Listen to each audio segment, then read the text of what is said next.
사사기 3장 15절에서 23절의 말씀 우리 함께 공독합니다. 시작. 이스라엘 자손이 여호와께 비루짖음에 여호와께서 그들을 위하여 한 구원자를 세우셨으니 그는 곧 베냐민 사람 게라의 아들 왼손잡이 에옷이라. 이스라엘 자손이 그를 통하여 모압 왕 에글론에게 공물을 바칠 때에 에옷이 그가 한 급일 때는 좌우에 날상칼을 만들어 그의 오른쪽 허벅지 옷 속에 차고 공물을 모압 왕 에글론에게 바쳤는데 에글론은 매우 비둔한 자였더라. 에옷이 공물 바치기를 마친 후에 공물을 메고 온 자들을 보내고 자기는 길갈 근처 돌 뜨는 곳에서부터 돌아와서 이르되 왕이여 내가 은밀한 일을 왕에게 알리려 하나이다. 왕이 명령하여 조용히 하라 하매 모셔 선들이 다 물러간지라. 에옷이 그에게로 들어가니 왕은 서늘한 다락방에 홀로 앉아있는 중이라. 에옷이 이르되 내가 하나님의 명령을 받들어 왕에게 아를 일이 있나이다 하매 왕이 그의 좌석에서 일어나니 에옷이 왼손을 뻗쳐 그의 오른쪽 허벅지 위에서 칼을 빼어 왕의 몸을 찌르매 칼자루도 나를 따라 들어가서 그 끝이 등 뒤까지 나갔고 그가 칼을 그의 몸에서 빼내지 아니하였으므로 기름이 칼날에 옮겼더라. 에옷이 현관에 나와서 다락문들을 뒤에서 닫아 잠그니라. 아멘. 할렐루야. 아멘. 우리의 삶에서 하나님의 은혜 그리고 우리의 연약함을 감추시는 하나님의 그 섭리가 우리 속에 가득한 시간이 될 수 있기를 소망합니다. 사사기를 보면서 우리가 생각해야 할 하나의 모습들이 있습니다. 그 모습이 무엇인가 하면 사람이기 때문에 혹은 우리의 연약함 때문에 우리가 기억해야 할 삶의 패턴들이 있다라는 것입니다. 한번 죄에 빠진 사람이 어떤 모습을 당할까? 여러분 생각해 보셨습니까? 한번 잘못한 사람은요, 다시는 안 그럴게요 하면서 또 그 자리로 돌아가 있는 연약한 모습도 우리는 보게 됩니다. 그것이 어린 아이이든 장성한 사람이든 누구에게나 피해갈 수 없는 삶의 모습 중에 하나일 겁니다. 이스라엘의 모습이 바로 그랬습니다. 특별히 사사기에 접어들면서 하나님의 약속, 축복의 땅인 젖과 꿀이는 가나안 땅에 들어온다면 그들이 정말 하나님의 축복 가운데 살 줄 알았는데 그들은 어떤 모습을 가지고 살아갈까요? 평안할 때 하나님을 섬기는 것이 아니라 평안하기 때문에 어떻습니까? 하나님을 떠나는 모습이.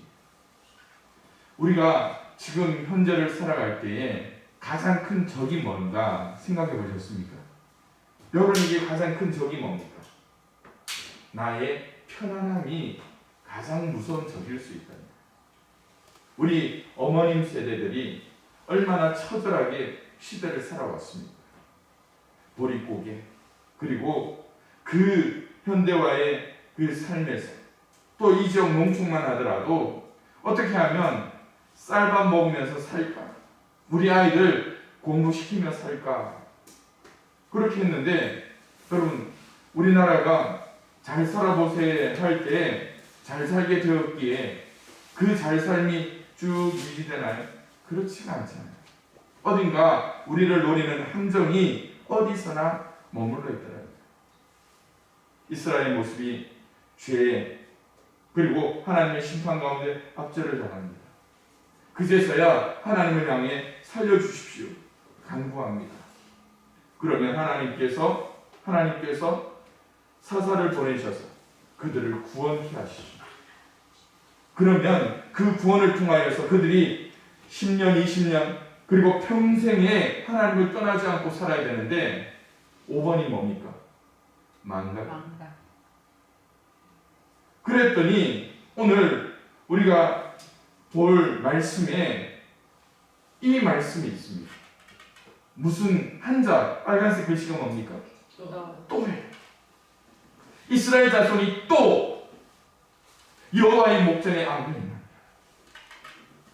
이스라엘 자손이 아니더라도 이 세상을 살아가는 내가 또 우리의 자녀가 또 이 백성들이 또 여호와의 목전에서 악을 행했다는 이 또가 무슨 말입니까? 처음이라는 이야기입니까? 아닙니다. 거듭했다라는 거예요. 거듭. 지난주에 함께 말씀을 나눴던 첫 사사 온니엘로부터 하나님이 구원하셨더니 40년 동안 평안하였다. 40년, 한 세대보다 조금 더 하나님 앞에 평강을 누리며 살던 그들이 또 하나님을 망각하게 됐다. 그 일이 그들에게 끔찍하게 다가온 사건이 바로 오늘 우리가 읽은 본문의 말씀이라는 거예요. 어떤 일이 일어납니까? 모압과 암몬이 이스라엘과 접경에 위치하여서 그들과 경쟁하며 나옵니다. 그 이유가 무엇인가 하면요, 하나님께서 이스라엘과 함께 하셨더니 이스라엘이 그 영토가 어떻게 됩니까? 확장되어서 갑니다. 모여서 살 때는 어느 누구의 간섭도 받지 않을 것 같았는데 하나님이 잘 살게 해주니까 어떻습니까? 그들의 영토가 점점 확대되어져 가면서 요단강을 경계로 삼아서 여기저기 경제활동을 합니다. 어떤 일이 일어납니까? 강 건너에 있던 모압과 암몬의 눈에 보기에는 눈의 가시처럼 보였습니다. 그 결과 국경지방은 긴장 상태가 고조되었습니다. 아말렉 사람들은 언제나 이스라엘의 공공연한 적으로 묘사되었습니다. 그때 하나님의 부름을 받은 두 번째 사사가 누굽니까?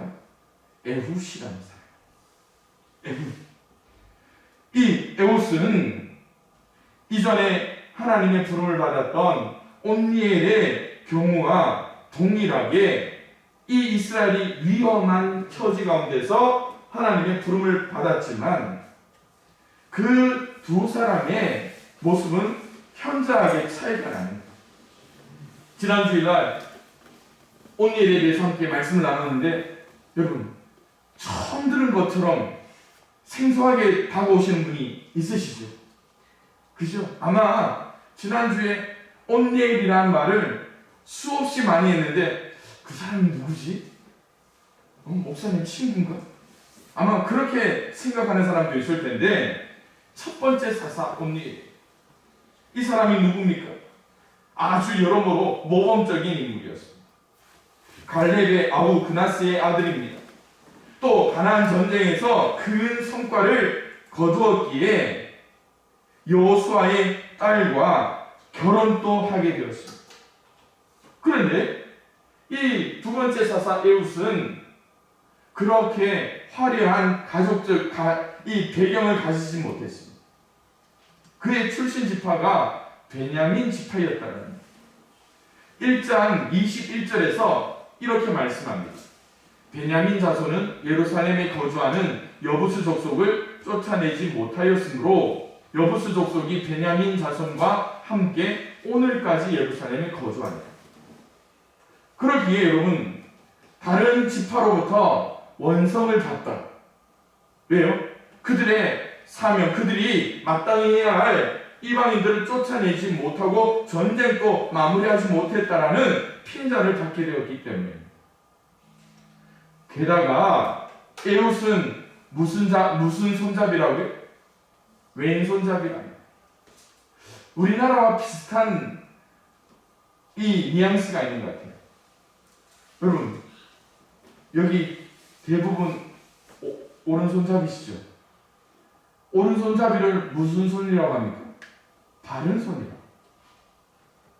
왼손은 뭡니까 그럼? 안 바른 손인가요?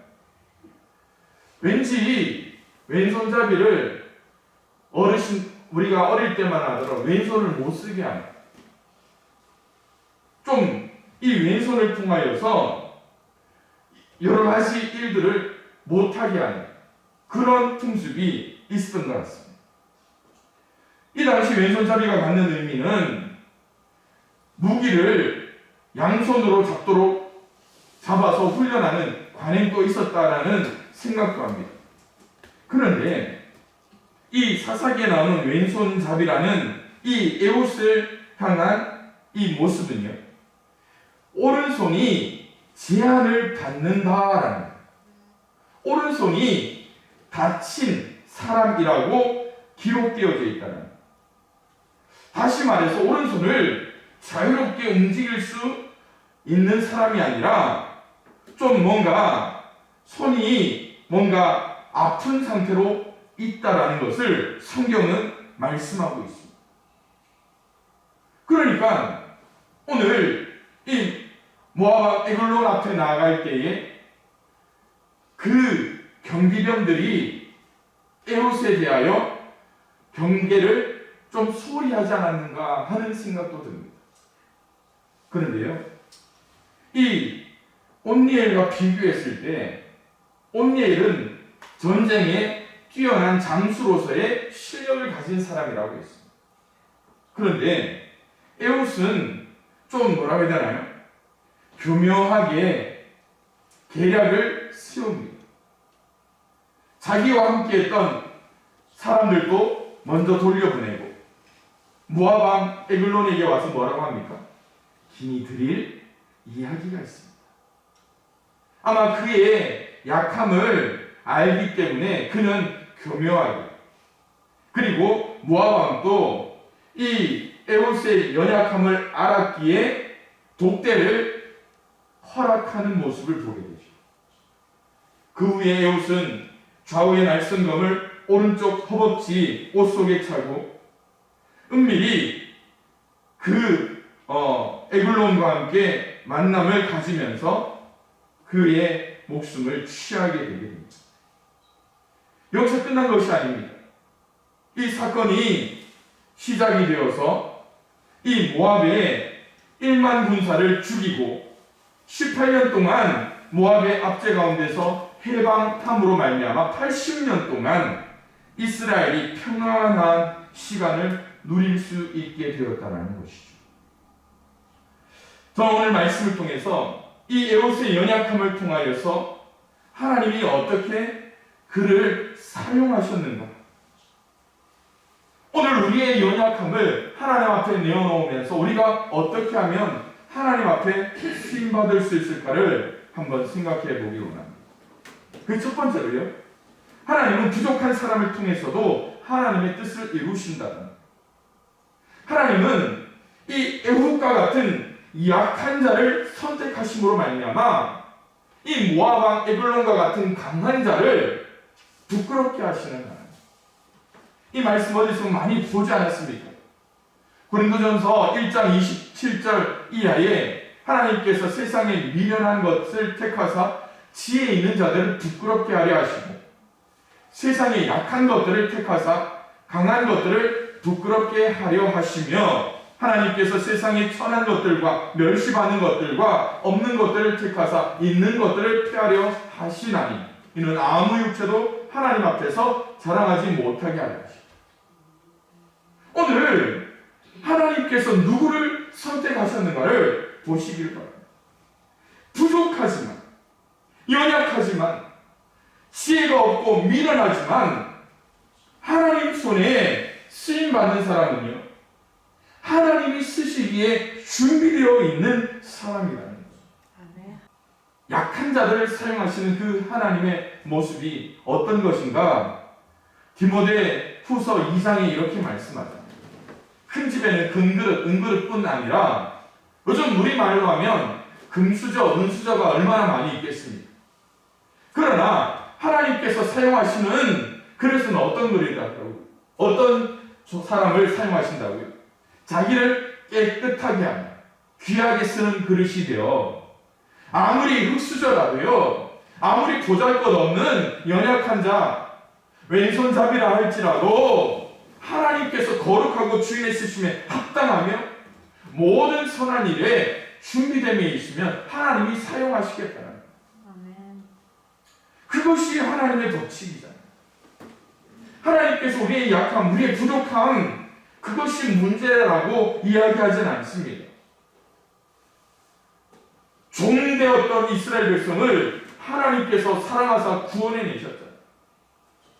광야 40년 동안 그들이 가진 것을 통하여 살아갔습니까? 아니에요. 하나님이 주심으로 그들이 살 수 있게 해주셨잖아요. 광야에 장정만 60만 명, 어린아이와 남녀 노소를 합치면 300만 명에 이르는 그 사람을 구원하는 게 쉽겠습니까? 아니면 준비되어 있는 한 사람을 쓰는 게 더 편하시겠습니까? 우리 계산대로는 분명히 준비된 한 사람이라는 거예요. 그러나 여러분, 이스라엘 백성들이 무너졌던 이유가 뭡니까? 그들이 약함 때문이 아니라는 거예요. 준비되지 않고 그들의 시선이 하나님을 떠났기 때문에 그들은 이 모압과 같은 그 나라에 18년 동안 종살이를 하게 됩니다. 우리의 삶에서도 내가 이 처지에 무슨 쓰임을 받아요? 나 혼자 먹고 살기도 했는데 내가 무슨, 아니에요. 그것은 하나님의 판단이라는 거예요. 그러기에 우리의 약한 것이 하나님께는 강한 것이 될 수 있습니다. 그것을 고백할 수 있어요. 나의 연약한 것들을 하나님 앞에 내어 보낼 수 있어야죠. 그럴 때 하나님은 우리를 붙들어 살리신다라는 거예요. 작년에 우리가 함께 나눴던 하나님의 사인 0 플러스 1은 100, 100 마이너스 1은 0. 이게 뭔지 여러분 기억하시죠? 내가 아무것도 없는 영의 존재라 할지라도 나에게 예수 그리스도 한 분만 있으면 나는 전부를 가진 것이. 내가 반대로 전부를 가졌다 할지라도 내가 단 하나 예수 그리스도를 소유하지 못한다면 나는 아무것도 아니라는 거예요. 그러기에 우리는 스스로 보기 또는 다른 사람과 비교해서 작고 보잘것없다고 해서 낙심하는 것이 아니라 하나님 앞에서 내가 어떻게 쓰일 것인가, 하나님이 나를 어떻게 볼 것인가를 우리는 생각해야 된다는 거예요. 이스라엘을 광야에서 구원해냈던, 애굽에서 구원해냈던 모세의 경우를 한번 보십시오. 80세 노인 중에 노인 모세였습니다. 그 모세를 부르실 때에 하나님 앞에서 모세가 뭐라고 이야기합니까? 나는 늙었습니다. 나는 늙었습니다. 그러나 하나님께서 늙은 모세를 쓰신 이유가 뭡니까? 준비되었기 때문이죠. 종살이만 하던 이스라엘 백성을 이끌기에 이 나이가 딱 좋아요. 이 나이가 딱 좋아요. 하나님, 저는 혀가 둔하여 말도 못합니다. 그래, 너 혼자 다 하라는 것 아니야. 내가 너의 둔한 혀를 위해서 아론을 예비했잖아요. 하나님은 우리의 연약함을 다 아시거든요. 그러기에 여러분, 신앙생활 한다는 게 뭡니까? 신앙생활 한다는 게 뭡니까? 하나님 앞에 엎드릴 수 있다. 하나님 앞에 엎드릴 수 있다. 하나님 앞에 엎드림으로 말미암아 우리가 다른 어떤 일들을 할 때에도 하나님 앞에 기도하면서 나갈 수 있다. 그런 모습이 우리 가운데 필요하다. 여러분, 있는 것 다 가져오십시오. 부모가 필요할까요? 내가 부족함이 없어 보십시오. 부모가 필요할까요? 아니에요. 내가 없으니까 엄마에게 달라고 하는, 내가 부족하니까 내 마음이 엄마를 찾고 부모를 찾는 것 아니에요. 그러기에 내 인생의 가장 중요한 자리를 하나님 앞에 맡길 수 있는, 내 마음에 가장 중요한 그 인생의 주인의 자리를 하나님 앞에 드릴 수 있는 저와 여러분들이 될 수 있기를 소망합니다. 아멘. 두 번째로요, 이 에봇을 사용하시는 그 모습을 보면 하나님은 이스라엘 백성이 사람이 전혀 생각하지 못하는 방법으로 구원을 이루신다. 아마 이 온니엘 이후에 40년이 평안했다라고 한다면 온니엘을 통하여서 하나님이 구원하시는 그 모습을 기억하는 사람이 실은 몇 명 남지 않았을 것 같다라는 생각을 하지 않습니까? 그러기에 많은 연세 드신 분으로 인하여서 하나님을 바라보게 합니다. 40년 그리고 18년의 시간 동안 그들은 어떻게 하면 살아남을 것인가? 이스라엘의 남은 자 사상이 있죠. 메시아가 언젠가 와서 우리를 구원하실 것이다. 여러분, 예수님의 탄생을, 나심을 기점으로 해서 그 이전의 사람들이 어떤 메시아를 기다렸습니까? 어떤 메시아를 기다렸을까요? 왕으로, 장수로 오시는 메시아를 기다렸습니다.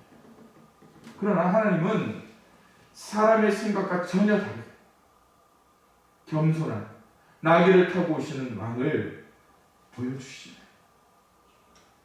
이번에는 어떤 사사가 우리를 구원해낼까?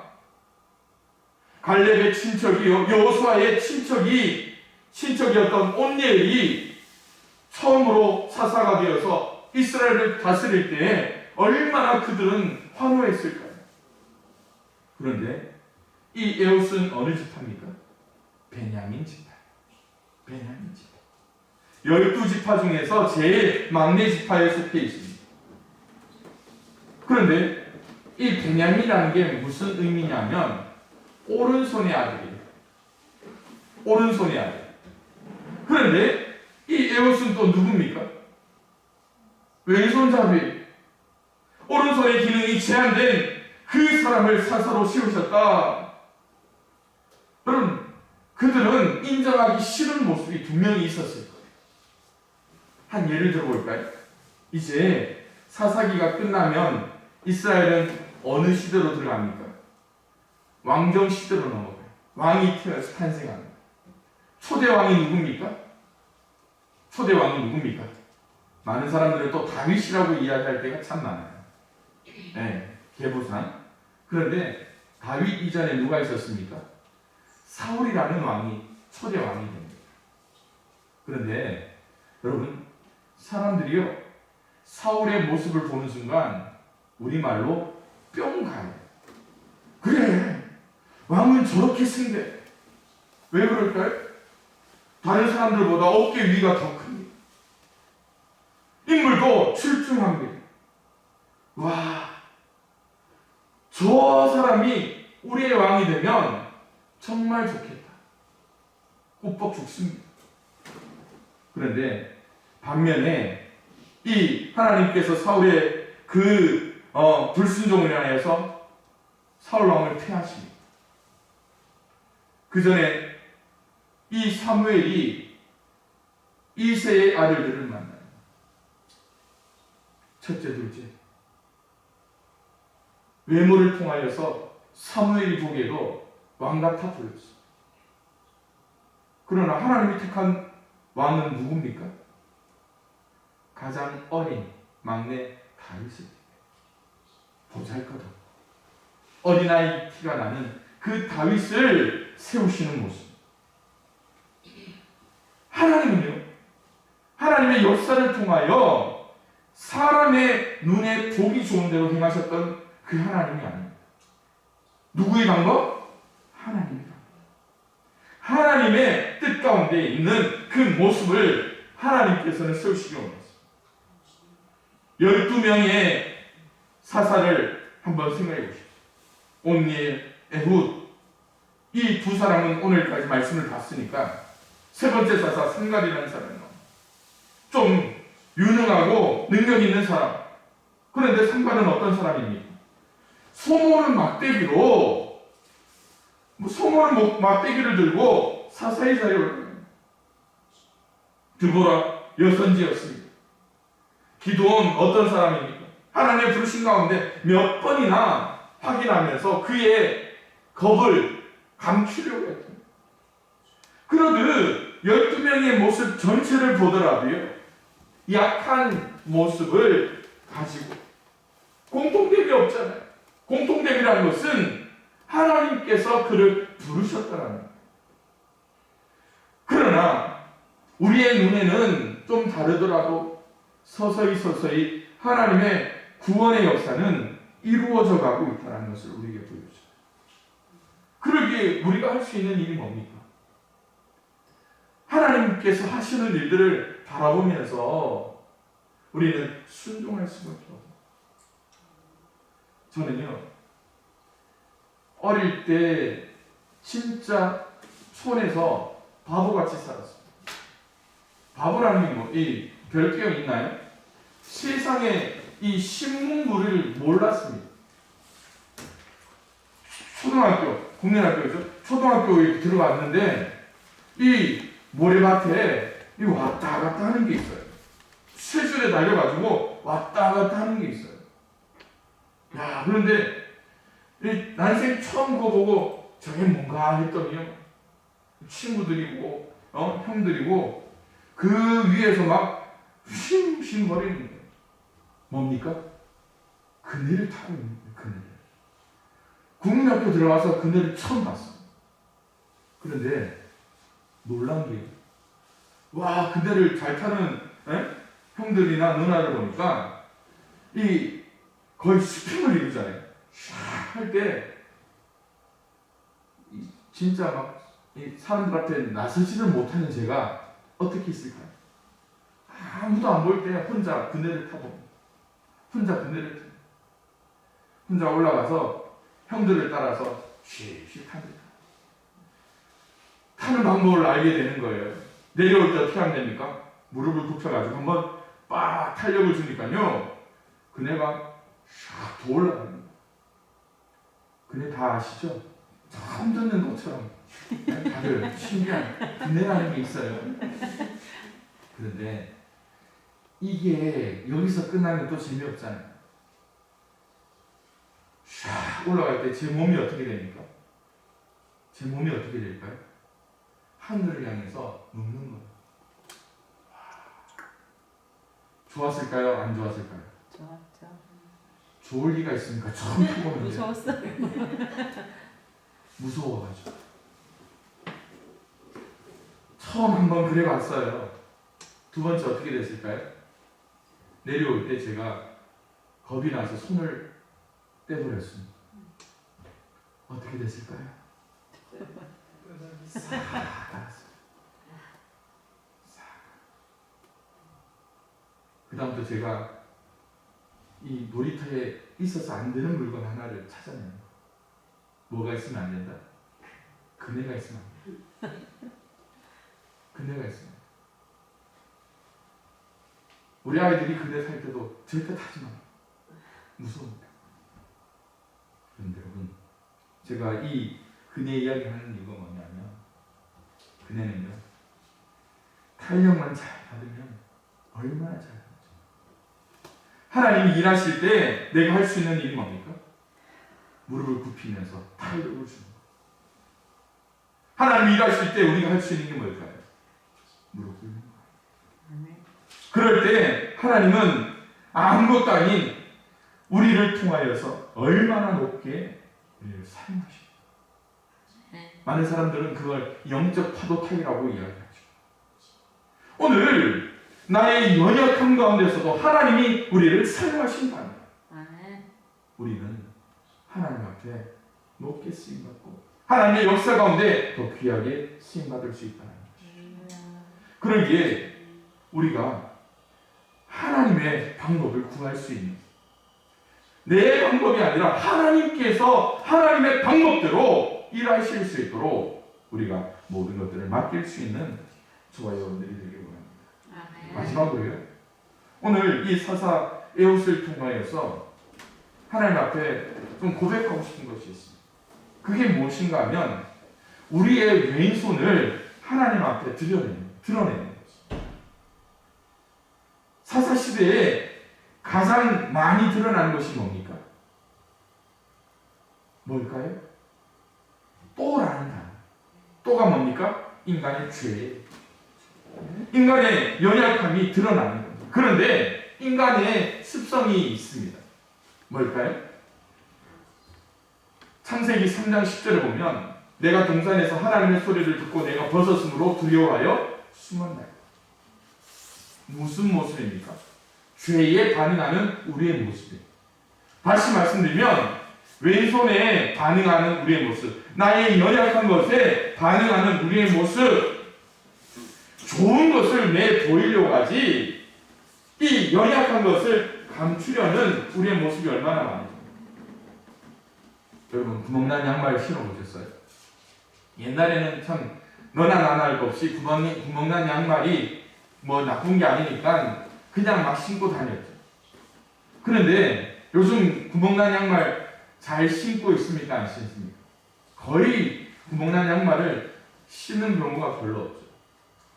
그런데 여러분 혹시 구멍난 양말을 신고 나왔다고 생각해보세요. 어떻게 합니까? 어떻게든 요렇게 당겨가지고 어떻게 해요? 요렇게 말아가지고 발가락 사이에 꼭 끼워가지고 어떻게 해요? 발가락에 힘을 주면서 어떻게 해요? 요 사람 만날 때까지는 그 발가락 구멍이 안 드러나게 하려고. 밥 먹으러 갈 때 또 어떻게 합니까? 식당에 갈 때 어떻게 합니까? 신발 신고 가는 식당 가려고 하잖아요. 왜? 신발을 벗는 순간 발가락이 드러날까? 그렇지 않습니까? 며칠 전 뉴스에 구미에 이 엄마 그리고 외할머니에 의해 살해된 이 아이의 모습을 보고 있습니다. 범인을 단정하지 못하고 있는 경찰의 그 모습 속에서 이 DNA 검사를 통하여서 이 아이의 친모가 외할머니라는 것이 밝혀졌습니다. 그런데 어떤 일이 있느냐? 그 정체를 못 밝히는 거예요. 꼭꼭 숨기려고 하니까. 심리학자들이 그런 이야기를 하는 거예요. 뭔가 잘못된 것을 알기 때문에 철저하게 문을 닫고 입을 닫고 표현을 안 하고 있기에 수사가 진행되지 않고 있다는 거예요. 이러듯 우리가 하나님 앞에 어떻게 우리가 나아가는가를 생각해요. 하나님 앞에 드러내기 꺼리는 것들이 얼마나 많습니까? 하나님께서 우리를 사용하시겠다. 네 연약함도 사용하시겠다. 네 부족함도 사용하시겠다. 그런데 우리는 어떻게 합니까? 구멍난 양말처럼 꼭꼭 싸매가지고 발가락 사이에 딱 그게 오늘 우리 모습이 아닙니다. 그것도 그런데 오늘 모압 왕의 모습도 또 한몫하죠. 에글론의 모습을 하나로 표현합니다. 어떤 사람이라고요? 비둔한 사람. 뚱뚱하다. 그게 죄가 아닙니다. 그런데 이 사사시대의 마지막 제사장이었던 엘리, 다윗 함께 있었던 이 나발이라는 사람, 그리고 이 에글론의 공통점이 뭡니까? 비둔하였다. 비둔이라는 게 뭐라고 했습니까? 하나님의 영광을 가로챘다. 그러므로 말미암아 하나님의 영광을 가로챈으로 하나님의 심판 가운데 들어갈 수밖에 없었다. 이러듯 우리의 연약함이 십자가 앞에 있는 거죠. 우리가 잘 아는 찬양이 있잖아요. 언제나 내 모습 너무나 부끄러워. 무릎으로 주님께 기도하니 이런 모습처럼 나의 연약함을 십자가 앞에 내어놓고 나의 부족함을 하나님 앞에 내어놓고 나의 죄된 모습도 십자가 앞에 내어놓을 때 하나님께서는 그것을 통하여서 우리를 받아주시고 우리를 사용하시겠다라는 겁니다. 우리는 그런 이야기죠. 여러분에게 아픈 왼손이 무엇인가를 좀 하나님께 내어놓으십시오. 그래서 하나님께서 회복시키시고 하나님께서 사용하시고자 마음 먹었을 때 그 모든 것에 하나님이 일하시기에 우리는 순종하는 것이죠. 그러기에 이 사순절 기간 그리고 우리의 신앙생활에 가장 신앙생활하기 좋은 이 계절 에웃을 통하여 주시는 하나님의 음성, 에웃을 통하여 주시는 하나님의 그 위로를 마음껏 누리며 나아갈 수 있는 우리 모두가 될 수 있기를 주님의 이름으로 축원을 드립니다.